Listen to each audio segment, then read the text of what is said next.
The excessive current imbalance observed in three-phase motors, whether they are 480 volts Y or 240 volts delta, with voltage imbalances around 1% to 2% and corresponding current imbalances ranging from 18% to 22%, where two legs are close to full load amps while the third leg is exceedingly high, and this high leg remains consistent even after switching motor leads, is likely due to a combination of factors. These factors include voltage imbalance, impedance imbalance, and magnetic saturation.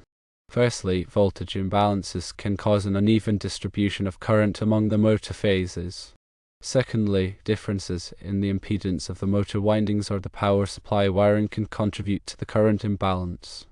Thirdly, as the current in a motor winding increases, it can saturate the magnetic core, leading to a nonlinear relationship between current and voltage.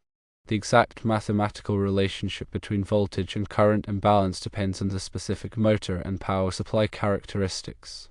However, it is typically defined by a ratio of current imbalance to voltage imbalance, which is the K factor. The K factor is calculated as current imbalance percentage divided by voltage imbalance percentage.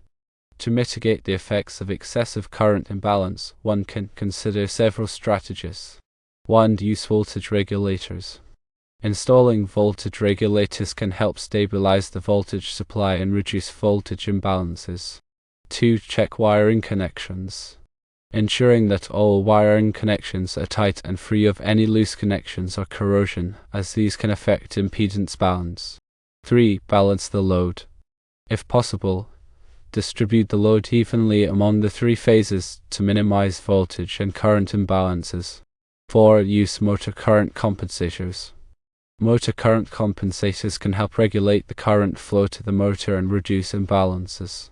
Using a three-phase power quality analyzer can provide valuable insights into the underlying causes of the voltage and current imbalances. By monitoring voltage and current waveforms, potential issues can be identified.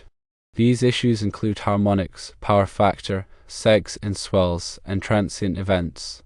Analyzing this data can help determine the optimal mitigation strategies for a specific application.